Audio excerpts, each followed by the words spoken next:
Hello. हम पढ़ रहे हैं fire and ice chapter number 2। Poet हैं इनके रॉबर्ट फ्रॉस्ट। ठीक है, तो अब इसमें जो फर्स्ट पैराग्राफ है, फर्स्ट स्टैंजा कि some say the world will end in fire, some say in ice, from what I have tasted of desire I hold with those who favour fire. तो वो कहते हैं, कवि कहते हैं, वर्ल्ड यानी दुनिया, टेस्टेड मतलब स्वाद लेना, डिज़ायर मतलब इच्छा, यहाँ पर है इच्छा तृष्णा के लिए, नेगेटिव सेंस लिया है कि जितनी इच्छा करो उतनी बढ़ती जाती है ना, एंडलेस है, कोई एंड नहीं है। तो स्टेंजा 1 ये था ही। स्टेंजा 1 का जो भाव है वो क्या है? सम पीपल से, कुछ लोग कहते हैं, the world will end in fire.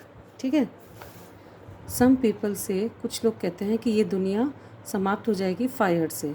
ठीक है, तो fire here, fire represents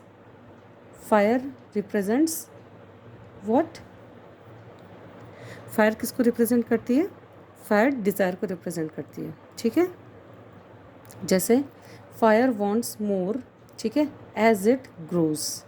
fire wants more, fire ज़्यादा चाहती है, एज इट ग्रोज, जैसे ये बढ़ती है, सिंपल प्रेजेंट टेंस है ना। Fire wants more as it, as मतलब जैसे, एज इट ग्रोज, जैसे ये बढ़ती है। ठीक है, तो फायर रिप्रेजेंट्स डिज़ायर, किसको? इच्छा यानी तृष्णा को दर्शाती है।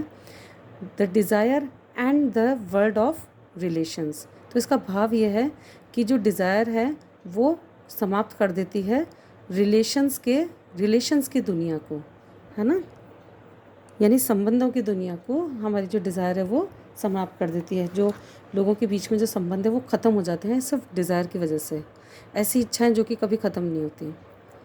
What would be the causes of the end of the world according to the people, क्या कॉज होगा इस दुनिया के अंत होने का लोगों के अनुसार? अकॉर्डिंग मतलब अनुसार, टू पीपल।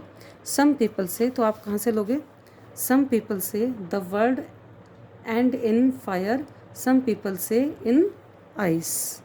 तो एज इट इज़ लिखना है हमको, some people say the world will end in fire, some say in ice. ठीक है, तो यहाँ पर जो आपका आइस है ये किसको रिप्रेजेंट करता है? Ice represents hate, because hate also and the world of relations. ठीक है, hate also ends the word of relations. Hate also ends world of relations. ठीक है, तो आपको इस तरीके से फर्स्ट स्टेंजा का मतलब समझ में आ गया होगा। ठीक है, तो from what I have tasted of desire, तो पहले पोएट कहते हैं कि उन्होंने जो टेस्ट किया है, मतलब उन्होंने जो एक्सपीरियंस किया है, अनुभव किया है डिज़ायर के लिए, इच्छाओं के लिए, तो आई होल्ड विद, तो मैं उन लोगों के साथ हूँ हु फेवर फायर, जो किसको फेवर करते हैं? फायर को फेवर करते हैं, कि जो कहते हैं कि ये जो दुनिया अंत होगी वो फायर की वजह से होगी, यानी आग की वजह से होगी, यानी तृष्णा की वजह से होगी। ठीक है, तो why does the poet think the reason to be fire, क्यों? वाई मतलब क्यों ऐसा पोएट सोचते हैं कि जो रीज़न है वो फायर है? तो पोएट हैज़ एक्सपीरियंस, पोएट के पास है, हैज़ मतलब पास है, यहाँ पर किसका एक्सपीरियंस है? एक्सपीरियंस मतलब अनुभव है, ऑफ ह्यूमन डिज़ायर्स, ह्यूमन मानवीय इच्छाओं का एक्सपीरियंस है। सो ही थिंक्स सो, इसलिए वो ऐसा सोचते हैं कि ये जो दुनिया अंत होगी वो फायर की वजह से होगी, है ना। But if it had to perish twice, लेकिन अगर इसे 2 बार ख़त्म होना हो, पेरिश यानी डाई, मरना, ट्वाइस मतलब 2 बार, थिंक मतलब सोचता हूँ, इनफ मतलब काफ़ी, हेट मतलब नफ़रत, डिस्ट्रैक्शन मतलब विनाश, आइस मतलब बर्फ़ रिप्रेजेंट्स हेट, सफाइस यानी पर्याप्त होना। बट इफ़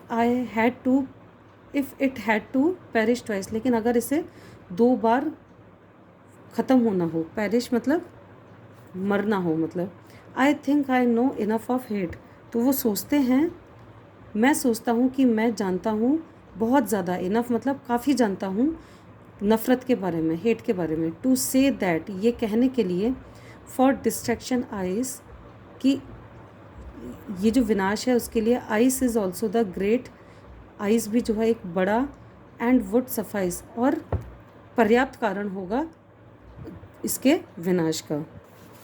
ठीक है, तो which other emotion, human emotion, does the poet hold responsible for bringing about and of the world, ऐसा कौन सा ही दूसरा ह्यूमन इमोशन है जिसमें पोएट जो है वो रेस्पॉन्सिबल मानते हैं फॉर ब्रिंगिंग अबाउट, कि इस दुनिया का अंत जो है वो ला देगा। तो आप यहाँ क्या लिखोगे, हेट, हेट वुड बी, यहाँ से hate would be the other human emotion the poet hold responsible for bringing about the end of the world. Okay, and to what does the poet compare hatred with, किसके साथ poet ने compare किया hatred यानी नफ़रत को, किसके साथ compare किया, तो the poet compares hatred with ice, ice के साथ कंपेयर किया था। तो इसका मॉरल क्या है, डिज़ायर एंड हेट, इच्छा और नफ़रत, both are harmful for us, दोनों ही हमारे लिए बहुत नुकसानदायक है, बोथ यानी दोनों। ठीक है, सो आई होप आपको ये चैप्टर समझ आया होगा। Thank you.